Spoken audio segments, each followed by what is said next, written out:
Këtu nga Taulanti edhe nga Ulsiu, mos gabohem, po edhe kam dëgjuar nga të tjerë që ka një boshllëk. Unë mendoj që boshllëku është në trut e atyre që nuk i dhanë drejtim bazuar në frymën e kushtetutës dhe bazuar në modelin demokratik të ndarjes pushteteve, jo në të gjithë Europën, por në të gjithë planetin. Dhe natyrisht, kur them boshllëku në trut atyre që nuk i dhanë drejtim, kam parasysh jo personat veçantë, po kam parasysh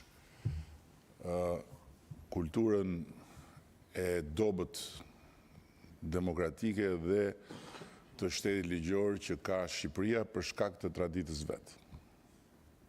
Sepse nuk është nevoja të jetë çdo gjë e shkruar në gërmën e ligjit, nëse në frymën dhe në gërmën e kushtetutës janë të qarta orientimet për të gjithë ata që jetojnë nën atë kushtetutë.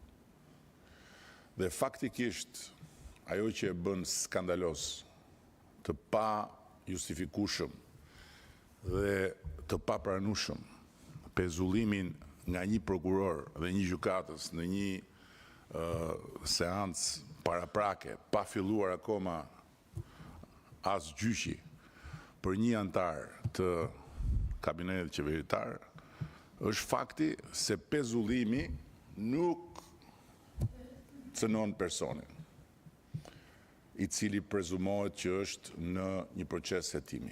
Pezullimi cënon funksionin. Dhe të gjitha ato funksione që solli në vëmendjen tuaj kryetari i Komisionit Ligjeve si pjesë e këtij grupi nismëtar për këtë ndryshim, janë funksione të cilat nuk ushtrohen dot pa personin. Pra në momentin kur pezullohet një ministër, nuk pezullohet thjesht vajtja në punë e një individi, pezullohet puna e një institucioni.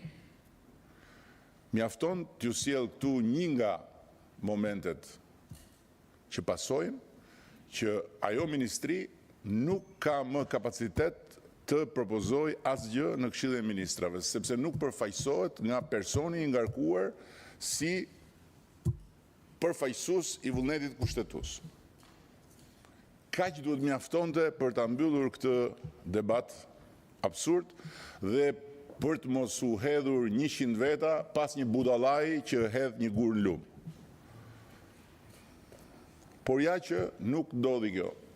Nuk mjaftoi fakti që nuk ekziston asnjë rast i vetëm në Europë, në historinë e demokracisë, një i vetëm, ku t'jetë pezulluar një antar i qeverisë nga një prokuror dhe një gjykatës.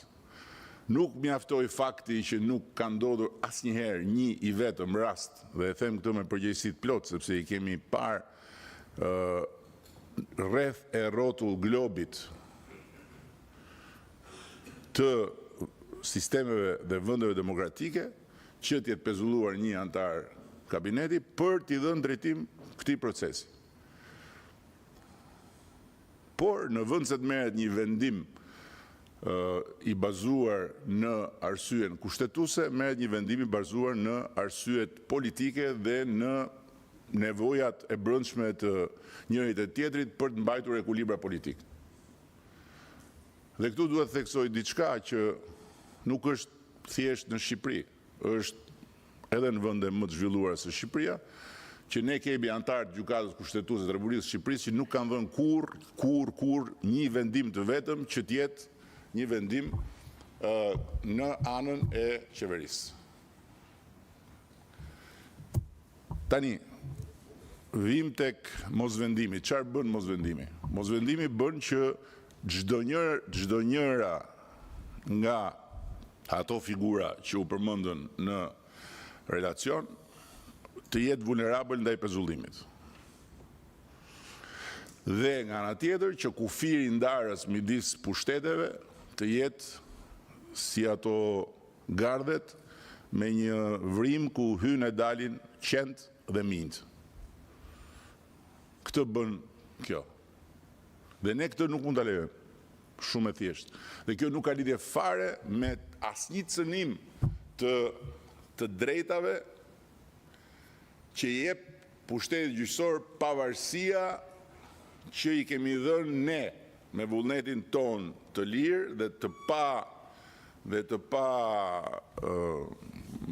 diskutueshëm pas 100 vjetësh.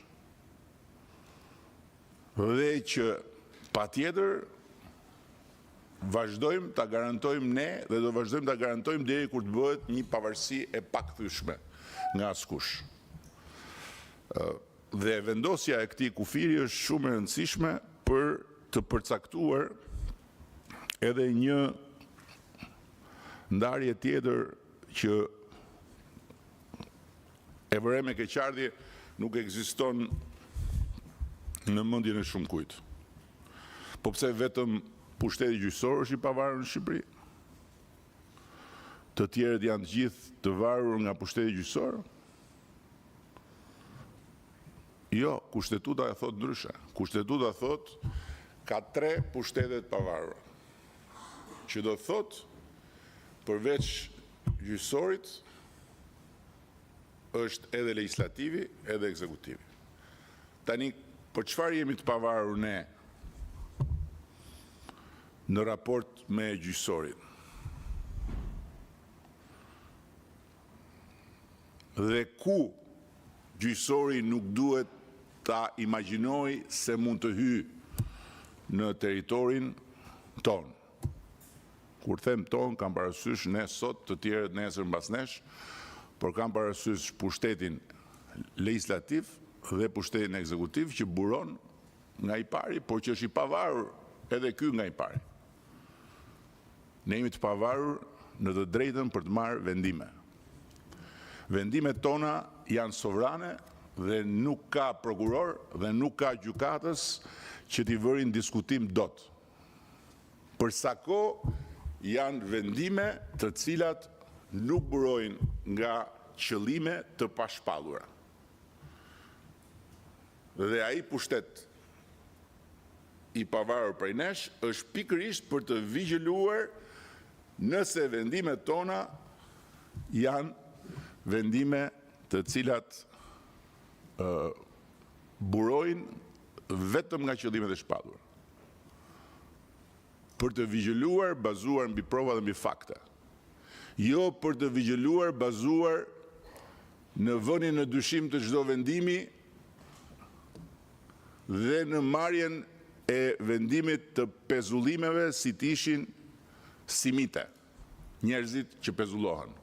Dhe këtu nuk kam fare parasysh rastin konkret të qeverisë, kam parasysh një sër drejtuesish të agjensive shtetërore që janë pezulluar pa asnjë arsye. Duke bërë pezullimin e institucionit psikologjikisht në këtë rast, jo se nuk zëvendësohet dot drejtuesi, sepse drejtuesit janë pezulluar, janë zëvendësuar, po kjo histori e goditjes vazhdueshme të burimeve njerëzore të këtij vendi dhe të administratës së këtij vendi, bazuar në të ashtu quajturin në thojza dyshim të arsyeshëm, është një histori me cilën unë personalisht nuk pajtohem dhe ne nuk mund dhe nuk do pajtohemi. Sepse cënohet pikërisht ajo që thash. Territori i pavarësisë kushtetuese të pushtetit ekzekutiv dhe territori i të drejtave dhe lirive të njerëzve të cilët duhet të qeverisin dhe të administrojnë punët e këtij vendi.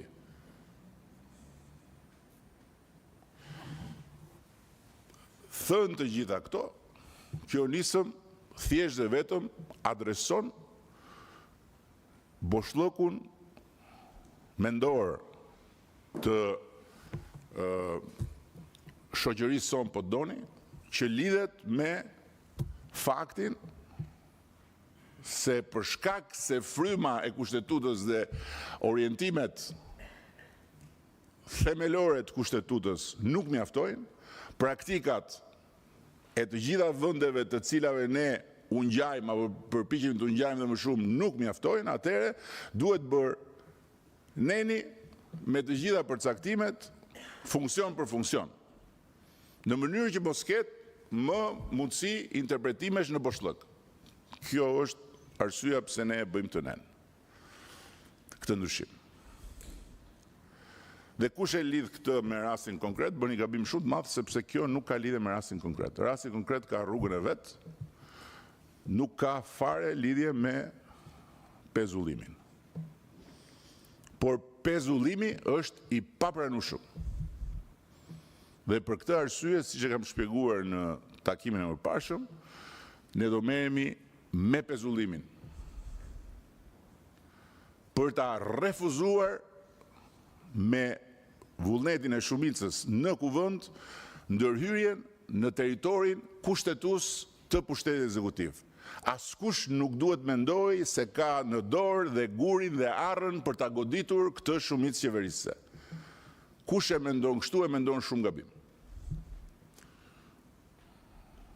Ashtu sikundër, askush nuk duhet ta mendoj se kjo masë apo të tjera masa që ne do të marrim në vijim kanë të bëjnë me ndonjë lëkundje të vullnetit ton për të mbështetur pa rezervë pavarësinë e sistemit drejtësisë.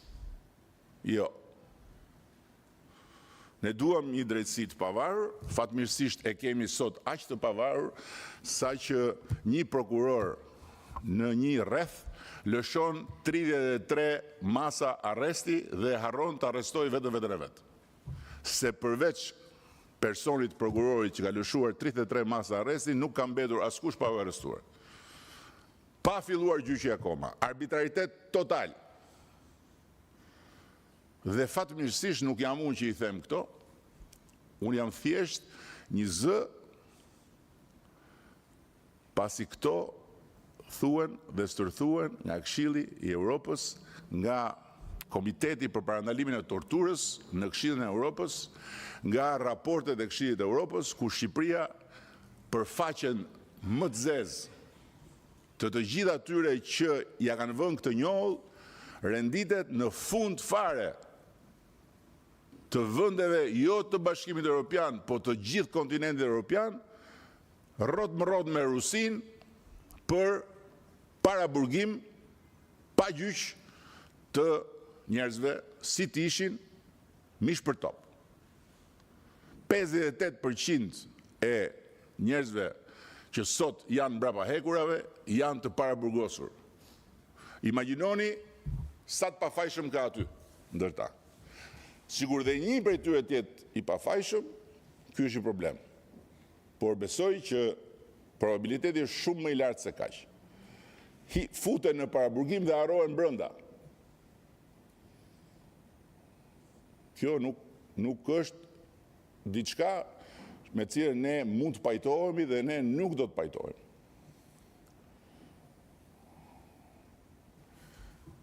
Dhe për sa i përket pastaj çështjes së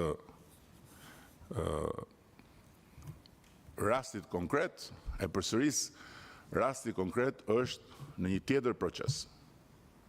Nuk është më i lidhur me pezullimin. Dhe që ti jemi shumë të qartë bashkë, Belinda Balluku ma ka dorëzuar 3 herë dorëheqjen. I kam atje në dosje. 3 herë.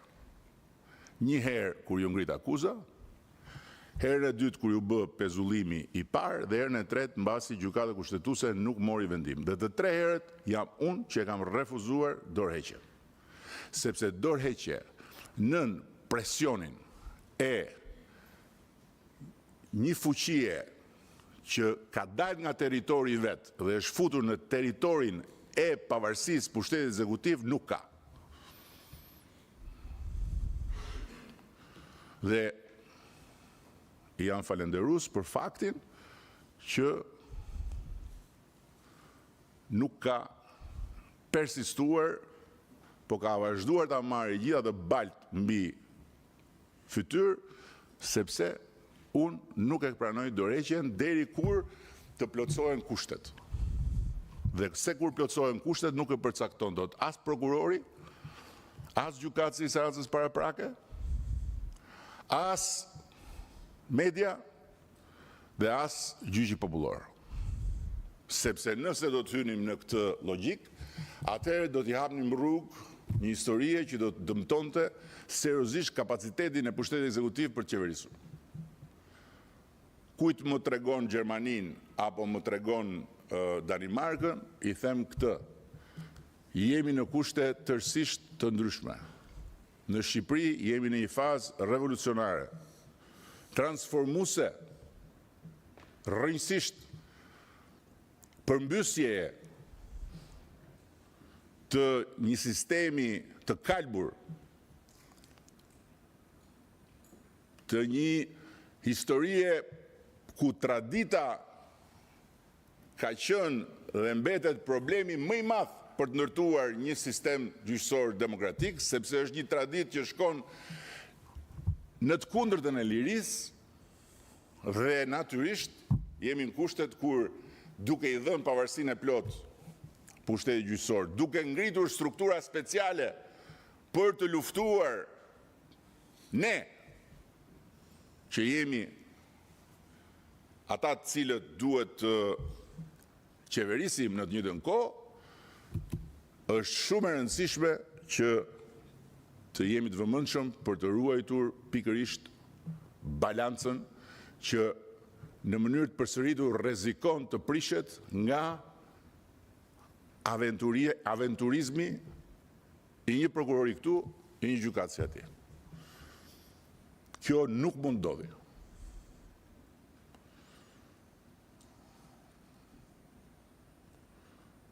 Dhe në ndërkohë, duhet jemi shumë të qartë dhe për gjë tjetër. Kur vjen puna tek personat me të ashtu quajtur imunitet, në Shqipëri nuk ka imunitet ndaj hetimit. Në Shqipëri ka imunitet vetëm për të siguruar që liria e personit, liria individuale e personit cënohet vetëm me një arsye të fortë.